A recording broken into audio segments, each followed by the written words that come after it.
Hi everyone. We're just waiting for everyone to come in and we will kick off in a few seconds.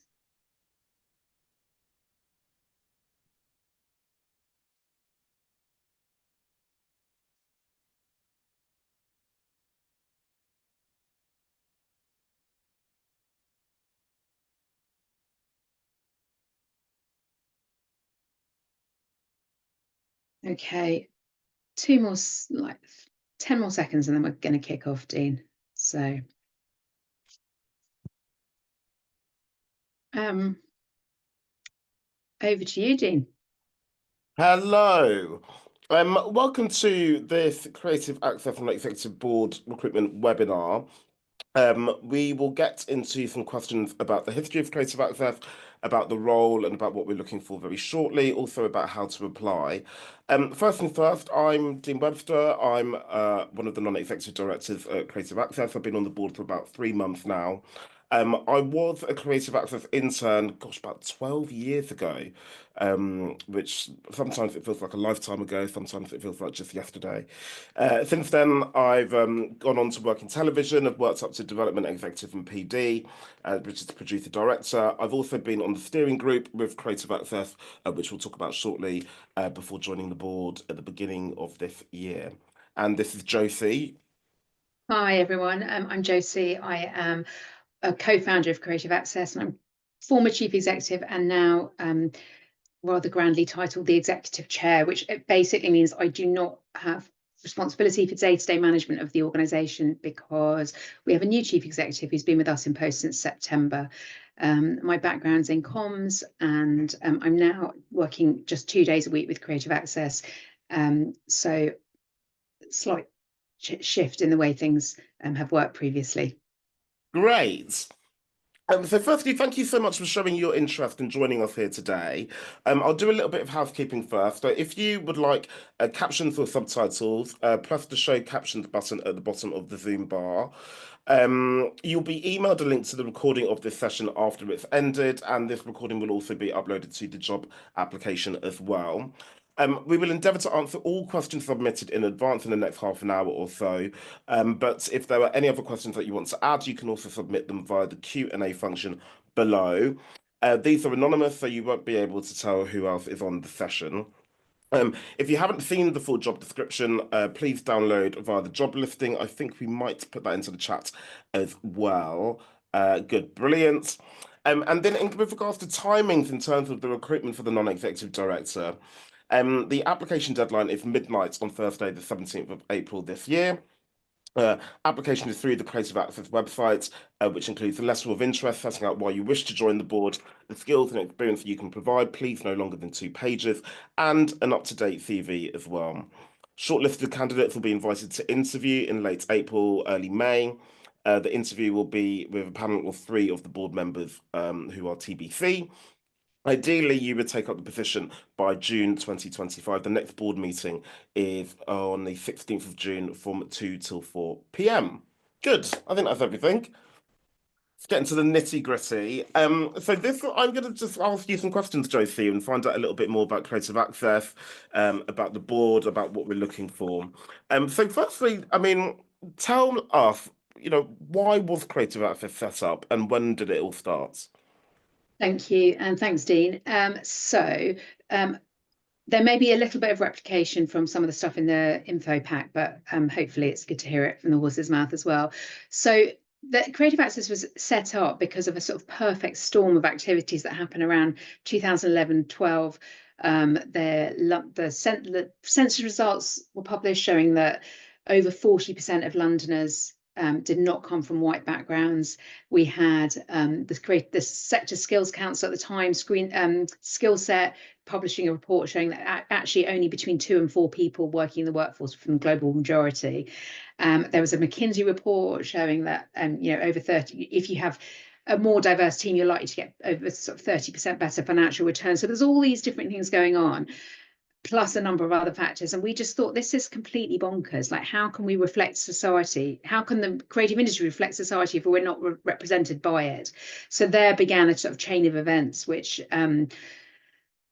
led us to where we are now. When we first started, we were a single purpose organisation, which was when you came on board, Dean.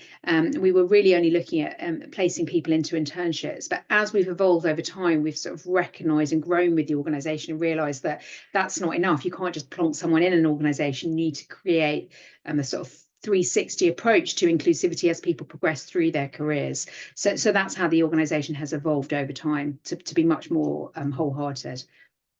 And it's true, you know, when I started, I did my internship at Shine Group many, many moons ago. But since then, you know, have been part of the Thrive part of the program. So have had like coaching and other opportunities through that, and then also got onto the steering group, which we will talk about in a bit. I know I keep teasing that. Can you explain a little bit about the structure of the Creative Access team then, and then how the board fits into all of it? Right. So the board, which will come on to the specifics of the board later, but the board sort of is the critical friend overall governance for the organisation. It's supplemented by our steering group, which is an annual pathway to board leadership, as Dean referred to. So it's our alumni that participate on it. We know how difficult it is for people from underrepresented backgrounds to secure seats on board. So this is a kind of pathway to board leadership to promote representation. We also have an advisory board which needs a bit of bolstering, but it does exist. And then effectively the executive team, we have a chief, so there's myself, then we have a chief executive, a woman called Mel Rodriguez, who started in September. And then we have 3 core teams. So underpinning all our work is our impact team. We have a fantastic impact framework in which we are able to measure the culture change of the interventions which we implement. So whether that's just scanning a QR code at the end of an event or actually tracking our trainees from prior to them starting to 6 months into a year into 2 years in, etc. So that's our impact team. And the other cross function is, of course, our marketing comms team. And our 2 main teams are our access team and our Thrive team. Access is all about supporting organizations to access talent that's harder to reach, and supporting individuals from disadvantaged or marginalized communities to access role models, mentors, interns, resources, internships, resources, jobs, the whole gamut, mentors. I think I said that. And then the Thrive team, once somebody's in post, how do we support the individuals in our network to reach their potential? How do we, whatever that is, whether it's a leadership position or a position of influence, or whatever is potential means to that individual. So we have 2 core programs. We have an entry support program, Springboard, and we have a development program. And then, of course, our steering group, which I mentioned. And we also support organizations to create a more inclusive workplace through our training provision, which is a really, I think, fantastic resource where we create workshops on everything from kind of mental health and well-being and disability equity to inclusion and belonging workshops. So that's us in a nutshell. We're a team of about 15 to 20 people, bolstered by about 8 or so freelancers. Our freelancers work very closely with us. They all have lived experience of the issues at which they address. They've all worked at senior levels. Any other, is that I think that covers it. I mean, it sounds like Creative Access does a lot. We've got onto the structure and we've got onto the purpose. Tell me about the funding. So explain the funding model of Creative Access. Okay, so our mission is to support people from communities that are underrepresented to enter and thrive in the sector. And I think that's quite a broad remit. And what that means is that we also, sorry, one thing I should have mentioned is we talk quite a lot about the creative economy rather than creative industries.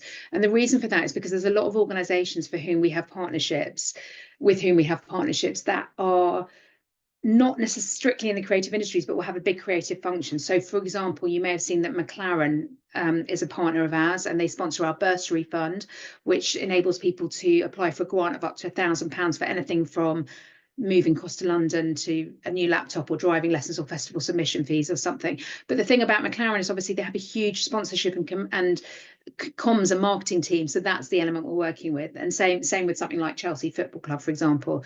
So I mentioned those organizations because our funding stream is kind of split between the charging for our interventions. We are set up as a KIC, which is a community interest company.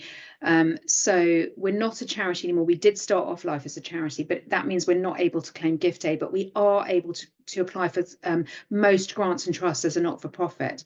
So we have a combination of transactional income where we will charge an organisation to deliver a training session or recruit, but also grants and sponsorships. So, for example, McLaren sponsor our bursary fund, or we have some sponsorship from a couple of law firms, Simons Muirhead Burton and Leon Thompson, who separately sponsor. One sponsors our Thrive program, one sponsors our steering group. The Financial Times are a long-term partnership where they sponsor our development program for our alumni.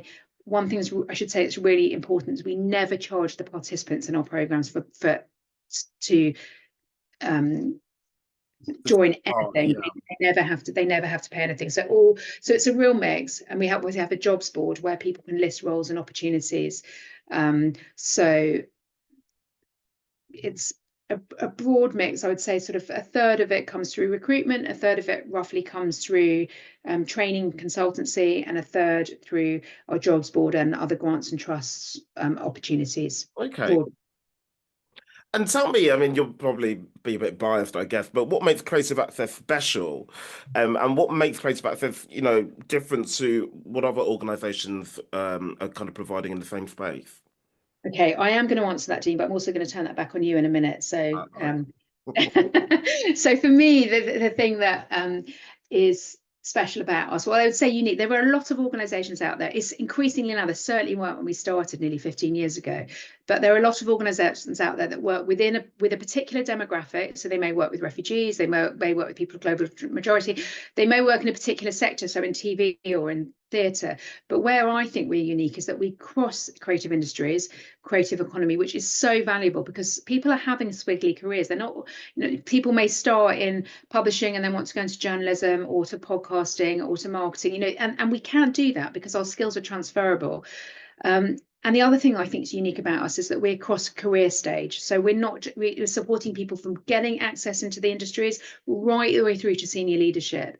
So I think that sets us apart from other people.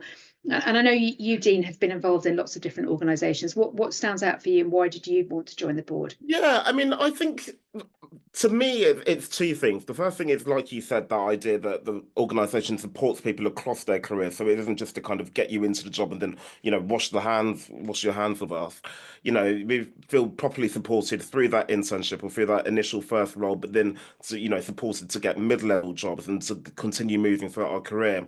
But I think the main thing for me, I think, is kind of the creative access community. Every time I go to these events, which like masterclasses and other events that Creative Access put on throughout the year, I see the same people again and again, and we're all moving up in our different careers. And every now and then, someone will pop up and go, "Oh, are you looking for this?" or "I'm looking for that." Or we were able to kind of help everybody. So even though the organisation has supported quite a lot of people, it still feels like there's a big sense of community amongst kind of the Creative Access alumni, which I think just makes it feel really special. Thank you. No, I agree with that completely, and I think that is really special. So thank you. Good. Anyway, I'll ask the question from now. Let's talk a little bit about the future opportunities, challenges, and strategy of the organisation. So, firstly, just outline briefly the Creative Access vision going forward and how non-executive directors can feed into this. Oh, big question. I mean, look, I think we are definitely at a pivotal moment at the moment. There's no question. I think it's been a really kind of uneven rise, and I call it a rise from when we started, because obviously things fell off a cliff post-COVID, then everything went completely bonkers post George Floyd's merger, and I think now there's a bit of a kind of leveling out with the cost of living crisis. Inevitably, companies are tightening their belts. It is happening. So for us, what I think we need to do is look at other fundings. We're seeing a reduction in the spend by our partners, but what we're not seeing is a reduction in partners. So the willingness to work with us is still there for sure. But our challenge is to make sure that going forward, we look at diversifying our income streams, that we maintain our market lead, our lead as the place to go for people from the communities which we're serving. I think we need to be looking increasingly at more sort of sponsorship for our programs rather than that kind of transactional income, because such a big part of the creative industries are small businesses that don't have the income to support us, but actually can provide phenomenal training grounds and access for people to participate. So the more we can get grants to cover that kind of, to support smaller businesses to participate, would be really, really helpful. Obviously, another big opportunity for us is technology, AI. We know that there's a huge mismatch when in current AI and kind of lack of inclusivity. So we're doing quite a lot of work to make sure that you know, the generative AI is not demonstrates a lot of bias. So we're showing that our workforce, that our community are A, equipped to deal with it, and B, that the organizations that we work with understand how it can impact from an inclusion perspective on AI. So I think, you know, there's lots of opportunity with technology, with funding streams. We can go deeper into the sectors we work. We can go broader in terms of the creative industries. I would say we have a particular foothold in publishing, TV, PR and marketing, but obviously the creative industries is much broader than that. Although we do have partners in most of the other areas, there's a lot more work we can do within them, and working closely with trade bodies, and collaborating with other organizations is really helpful. So we're not replicating other work that's out there. And at the heart of all of it, though, is that kind of like central creative access kind of value and mission, which is to help and support underrepresented communities. And that hasn't really changed, has it? And probably won't change in future. Is it just sort of like tweaking around the edges, or essentially just making the organisation fit to continue doing that as the world around it changes? I think that's absolutely right. You know, I always use this expression, forgive me if it's a bit hackney, but I think that it's not a destination. Like, we've seen how massively the challenges within the kind of, this is very much a journey. You know, the challenges in the diversity world have really like changed, but fundamentally inclusion and removing bias are the things that stick. But, you know, whether we're talking about the increase of people who of neurodivergence, you know, whether we're talking about trying to increase representation for people in lower socioeconomic backgrounds, all of these things are, you know, to a greater or lesser degree come into the zeitgeist of people's minds. But actually for us, it's like, as you said, it's like really finding interventions that work over a long time to make the change kind of sustainable, so that people like yourself go into leadership positions, and then it becomes you know, over time, there's many more role models and people that can continue the mission. Absolutely. Tell me about the kind of biggest opportunity for growth then at Creative Access at the moment. So I think with the new chief executive, we have a new fresh vision, which is really exciting for us. We are doing a lot more around technology. We've got a real focus on the regions and nations and regions, which is exciting for us. So I was in Manchester last week. I'm in Scotland next week. We've got staff all over the place now, which is really gratifying. We've got people in Oxford, in Sussex. We've got people in Bristol, in Glasgow. So we're really focusing on that and making sure that we're not, you know, the creative industries are not as London centric. Certainly for people from underrepresented backgrounds, for whom the move to London can be so prohibitive. So that's a real opportunity for us. And as our alumni progress through the sector, we're seeing more and more people coming back and becoming employers and becoming mentors and becoming role models. So that's like a really amazing thing to see. And we want to leverage that opportunity as much as possible. I think the nations and regions thing is obviously really, really important. And actually, the fact that there are people who work within this organisation already that are based across the country is really demonstrative of you know, how important it is for creative access. Look, conversely, let's talk about the biggest challenge for creative access at the moment. What is the biggest challenge that the organisation needs to overcome at the moment? Well, I touched a bit on kind of financial security, and I think that is a real and live challenge. You know, we've had to do quite a bit of work to reduce our cost base, primarily because of that kind of shrinking of the amount of spend that people have had. So I think that we need to, and I mentioned about diversifying income streams to overcome that. What else can I say? There's obviously, you know, the rhetoric coming out of the US is potentially challenging. You know, from my perspective, and we talk a lot about this, don't we, Dean? But I think that from my perspective, you know, the appetite for inclusivity is very much still there. And by that, I mean, it's just a way, it's just about semantics. So in other words, I believe firmly that organisations want to create inclusive workplaces, and I think they will prioritise it. We know that with censorship and everything else in the US, it's much harder for some of the global organisations. So that's something that we're mindful of, but we're still kind of confident in our delivery and in what we're doing. And actually, you know, you're right to say that we talk about it quite a lot at the board and be emails and stuff about it, and are looking to kind of discuss it in great depth later on in the year. For me personally, I think that's what makes this position quite interesting and quite exciting at the moment. Is that there are so many kind of big factors kind of pulling in lots of different directions, but the purpose is the same for all of us here at Creative Access. And it's just sort of navigating that, which I think makes this position quite exciting. Let's talk a little bit about the time commitments. I think this is a question that somebody submitted in. The role description mentions a commitment of approximately half a day per month. Beyond formal board meetings, how do non-executive directors typically engage with the organisation and contribute their experience? Okay, so I mean, you've only been here 3 months. How are you finding the time commitment so far? You know what? It's so obviously we've got the quarterly board meetings, which are 2 hours once every 3 months. And I've done two so far.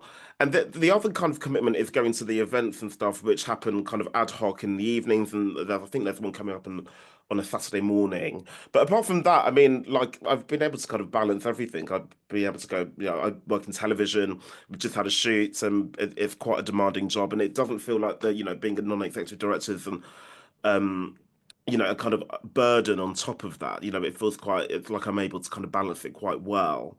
But I guess to some extent, you kind of get out what you put in, don't you? Like for me, before I was a Ned here, I was going to the events anyway because they're all great fun to be around people and they're great opportunities to learn as well.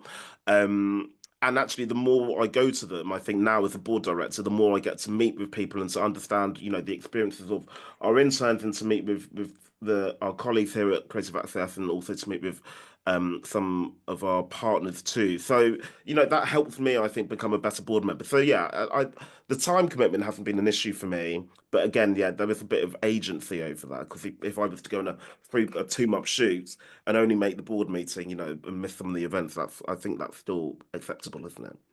Absolutely. So yeah, no, that's really helpful. I mean, I'll just clarify a couple of actual expectations. As Dean said, what you get in, what you put out, and I really believe that. And we are looking for people who are working board members. So what in that, you know, people who actually are happy to don't give a bit of their time.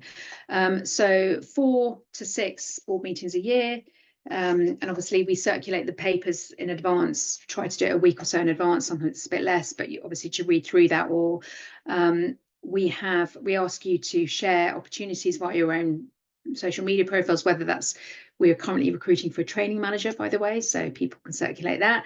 Whether, you know, be an ambassador, we might ask you to come along to the odd new business meeting or partnership meeting where it's appropriate. And we might ask you to speak at events. Dean's spoken at loads of events for us. We also ask you to keep up your knowledge. You're invited to attend our open workshops. So we run training workshops that anybody, you can kind of join like-minded individuals. They're not run specifically for organizations. We run them on embracing neurodivergence, on building resilience, on inclusive recruitment, all sorts of things. So we invite you to come along to them. And the other thing is that we ask you to mentor either a member of the Creative Access team or a member of the steering group, most likely both, but not at the same time. So you would do one and then another. And that's typically an hour a month. So it's not onerous. And then the final thing is that we ask you where you have specific skills or experience. So for example, Pamela on our board is a lawyer. So we will bring her in where we need advice about whatever it may be around it, whether it's around the Equality Act or whether it's around an employment issue, whatever it might be. So we are trying to ask people to kind of lead and develop on the areas in which they work. It's a small board, so we don't have loads of capacity. We want to keep it small for genuinely, so that actually, you know, it's a kind of tighter structure, but it also means that there's an opportunity to really make an influence and an impact once you've joined. Great. And another question here on time commitment. How often does the board meet, and are meetings in person or virtual/hybrid? So we always meet in person, but there is an opportunity to join via online always, and invariably at least one person joins online. it's nice to get together if we can. We circulate the meetings well in advance. So if for out of towners, it's completely fine. You know, hopefully they've got enough notice to be able to join, because obviously it is great to be able to do that. But we are flexible, and we will. This is an unpaid role, but we will pay travel expenses for out of towners to come, and we make sure that all the meeting spaces are fully accessible as well. Great, perfect. Let's talk a bit about the board makeup. What are the roles / backgrounds of the current board members, and what industries do they represent? So this is obviously a changing demographic as our board members come and go. My background, as I mentioned, is in comms. Our chair is a senior business consultant called Amit Shah, who's worked in Accenture and done management consultancy over his lifetime. Our former chair, who's still on the board, is Stephen Page, who's an executive chair at Faber and Faber Publishing. And we also, our lawyer Pamela is also in publishing at Pan Macmillan. So we're pretty well. And then the other, then of course it's, and one more publisher. We've got Cameron Myers, who is a commissioning editor at Penguin General, and he also is a former alumni from our steering group. Then in TV, we have Eugene and our chief executive, Mel, who comes from a background, she's worked previously at Channel 4 and at the BBC. So in terms of skills, although you can see the sorts of sectors we cover, I think that we are really specifically looking for people who've kind of got experience of business growth, entrepreneurialism, people who have knowledge of kind of grants or trusts and fundraising, what would be useful, links with universities, experience of recruitment, training. I mean, I'm not expecting everyone to have everything, but these are some of the things that would be useful to have a bit more of on our board. Great. And I guess we may sort of covered a little bit of this, but what experience would you like to see the Neds possess? Right. So I think we are looking for people who are fairly established in their careers. Although, you know, because we've got two former steering group members on our board who are slightly more junior than typical board members, we're looking for people to kind of who are able to, who have more experience at senior levels. What can I tell you in terms of experience?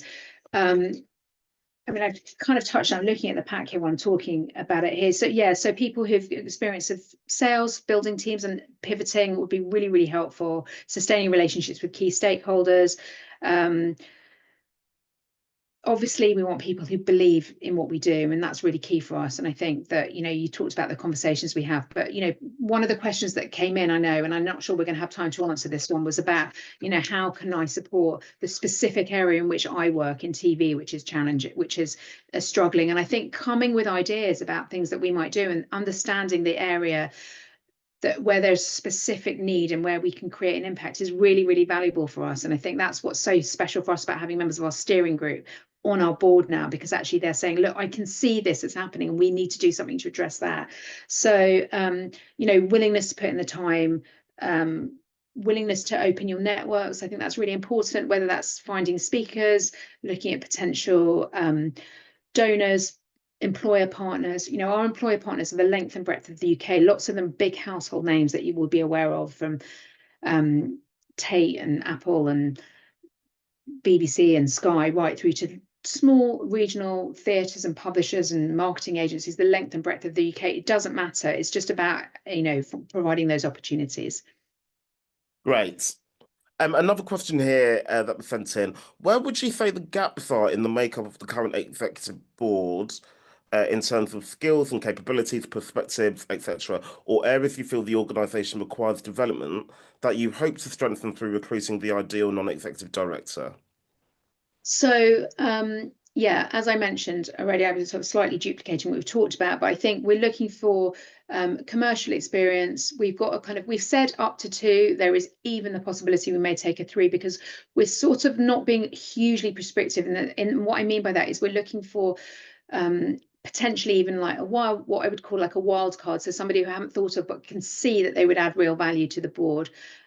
So it's about people that are committed to really thinking about how we change and evolve to become sustainable for the future, because what we did is not necessarily what we will be doing in the future, and embracing the changes of the creative economy is going to be really important to us going forward. Great. Another question that's come through, and we'll do the Q&A later.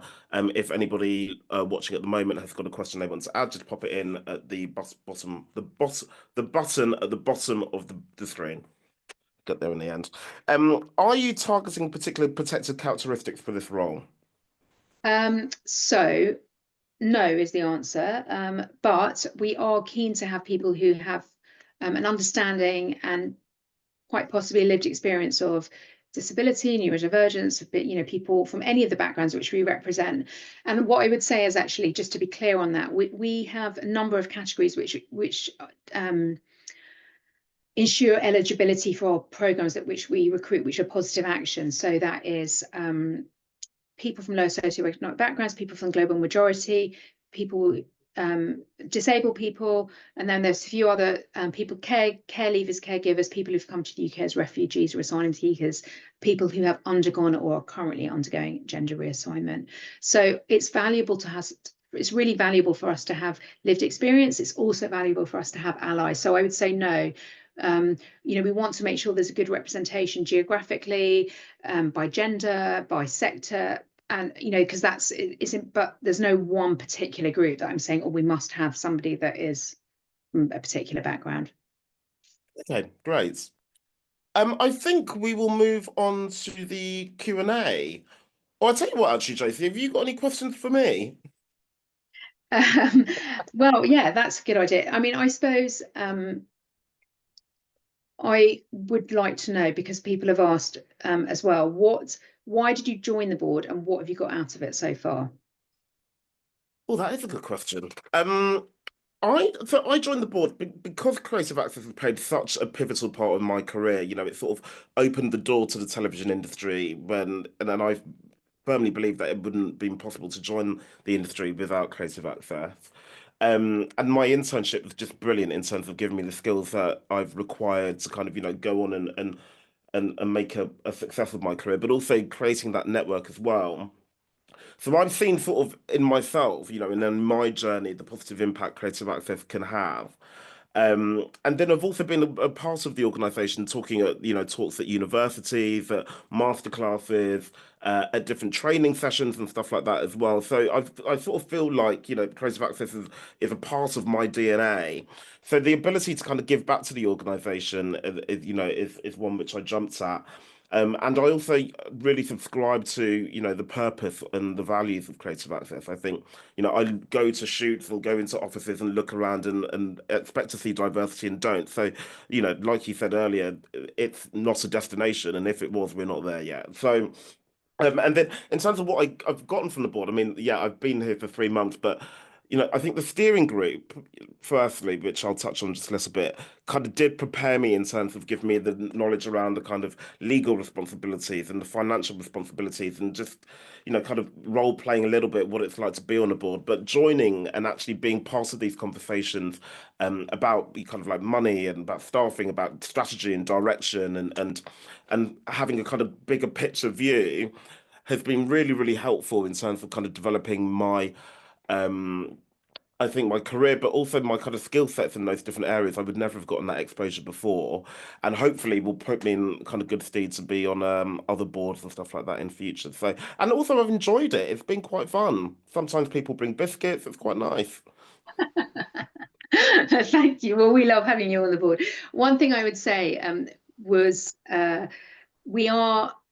I encourage anybody watching, as I said, the deadline's not till the 17th. And if you're able to come along to any events, I think we've got an online masterclass coming up very soon with the literary consultancy. Perhaps Megan can put it in the chat, or Jasmine, who are kindly listening behind. We also have a really fantastic event that Dean touched on, which is our first ever career fest in partnership with Tate, which is on a Saturday. And we've got tons of events from financial literacy to CV clinics, mentor programs, and that's going to be really brilliant. And you're very welcome to come along to it if you want to kind of get a sense of in action, although that's our first one, but it will be a really lovely one. So do come along. Great. Let's go to the Q&A. It's still open if you want to submit any questions. So the first one here, what types of contributions outside of meetings are most valuable to the organization? Right. I mean, so many. Where do I start? I mean, obviously, from the okay, so financially, it's really valuable when anybody's able to make an introduction. So, for example, Peter Weiss, who's from Simons Muirhead Burton on our advisory board, introduced us to a film composer called Lorne Balfe, who is, you may know him best for the film theme to Mission Impossible. And Lorne sponsored a program for film composers, and which brought in about £30,000 for us, which is amazing. So, a literal, tangible introduction.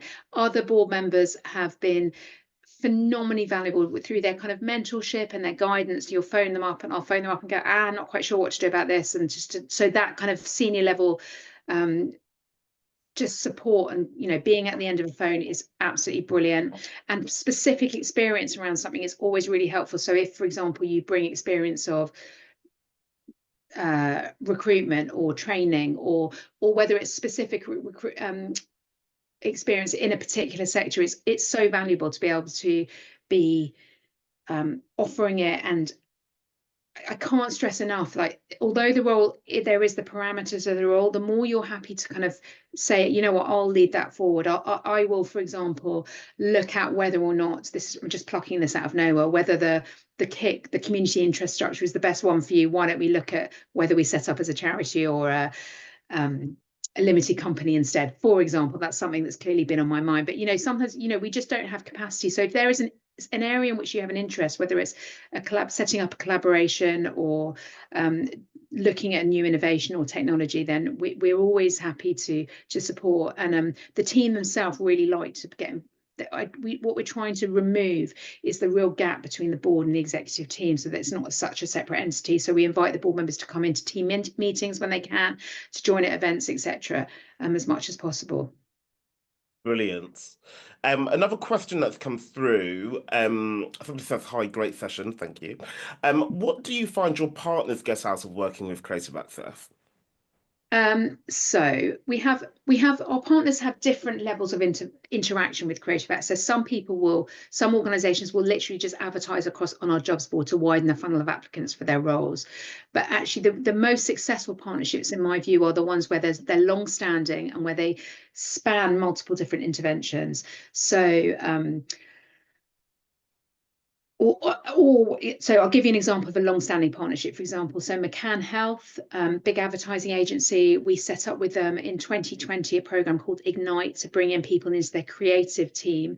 And they've taken on 2 trainees twice a year, or possibly 3 trainees twice a year since then. And now well over a third of their team are made up of Creative Access alumni. And because they're creatives, they are genuinely winning business and winning pitches that they would never have won before. And it's such a successful partnership. So I think for them, it's exposure to talent that they would never be able to reach even through their own networks. And I'm often surprised at how huge household names come to us. And I'm thinking, what, but you're the BBC, or you're the National Theatre, but it's true. For us, we do have really great reach. So one thing I would say is that the other thing I think is the sort of the support that organizations get. So a lot of organizations, we really see that people they don't have the confidence to navigate the diversity agenda. They don't have the confidence around language and terminology. So having, and even supporting individuals who may require a little bit of extra scaffolding in the role to make sure that they are successful in their endeavor. So I think having us as a resource behind them, from the recruitment right through to the kind of ongoing development of the individuals and the teams. We do quite a lot of consultancy now, which is helping organizations to actually assess where they are, identify the gaps, work out an action plan, work out what their values are and how they integrate the diversity and equity and belonging into their values. So all of this, so it's a difficult question to answer, because lots of organizations have different experiences. And obviously for us, the more we can do with an organization, the better, because the more wholehearted our relationship will be. And we have loads of really long-standing partners who've been with us since the outset, ITV, BBC, Penguin Random House, Pan Macmillan, the National Theatre. Lots of these organisations we've evolved over the years, and they are really fantastic, strong partnerships for us. Mm. And I think even, just by virtue of the fact that there are so many long-standing relationships, there's clearly something that they're getting out of it. And the National Theatre Partnership is brilliant. We get to send a lot of kind of former interns and current interns to different plays at the National Theatre for Oh free. yeah, that's a really good point. So one of the things that we often try to get from our partners is members of our community, if you've got spare tickets, for example, as Dean says, that they can just go to press night or extra nights at the BAFTA or the BFI or National Theatre or the Whitworth Gallery in Manchester or whatever it might be. And it's really lovely to be able to have those connections. It's great to do, but there's no guarantee the play will be good. I'll just stop there. I'll get in trouble. As another question come through, will and Ned have the opportunity to pitch programs and partnerships and support in their delivery? That's a good question. I mean, I think that in theory, yes. To me, it's the delivery is an executive rather than a NED function, but that doesn't mean that we don't welcome resource and support wherever it's given. As I said, we're a small, very lean team, so we always are delighted if anybody wants to get involved. I think, I wouldn't.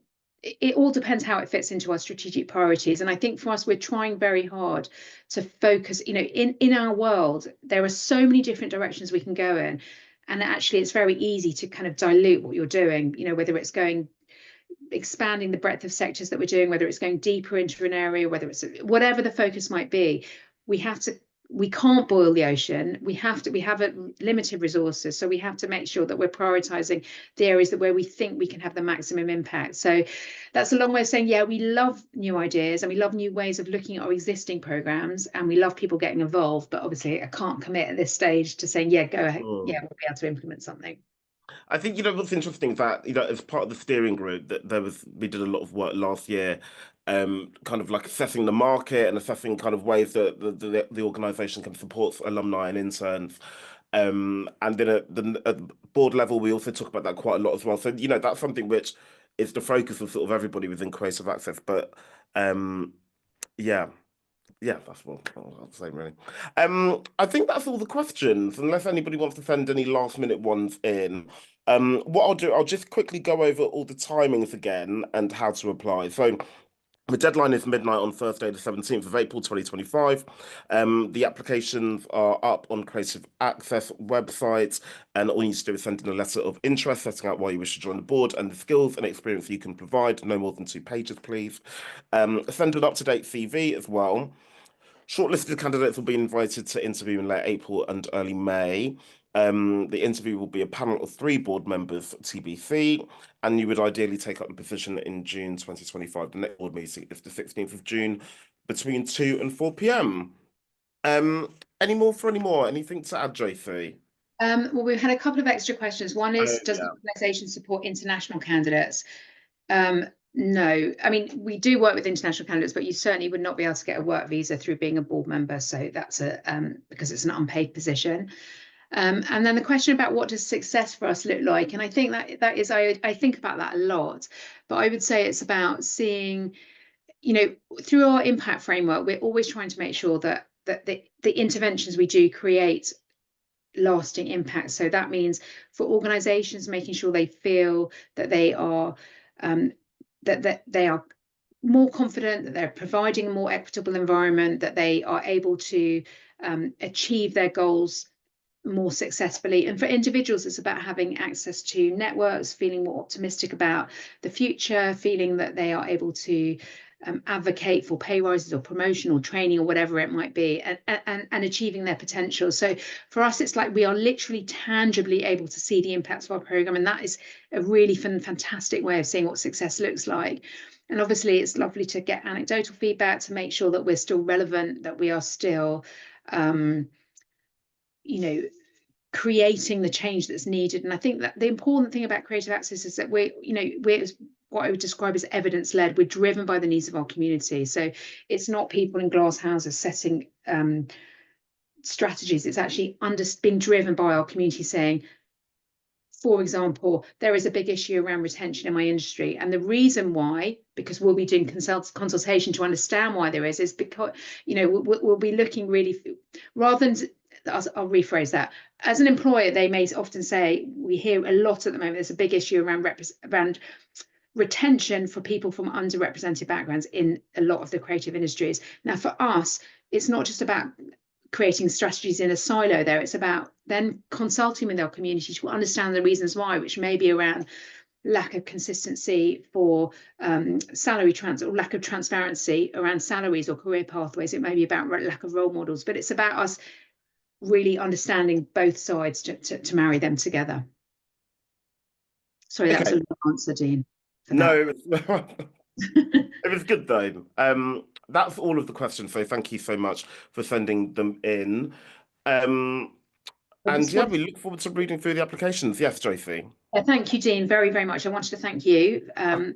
Oh, here we go. Perfect. So thank you, Jasmine, in the background. If you are able to scan and put the QR code here, it's always helpful for us, as I spoke about our impact framework, to get feedback on today, what you might have done better. So please do that. Please do follow us on social media. And I just want to say we are anticipating a fair bit of interest in this. So thank you again for today. And if for some reason you are not successful in being brought forward, please don't take it personally, because it's about finding the right mix of candidates for us. But we hope to engage as many of you as possible. And thank you very, very much again for joining us. And thank you, Dean and Jasmine and Megan, for being on standby. Thank you. Bye-bye.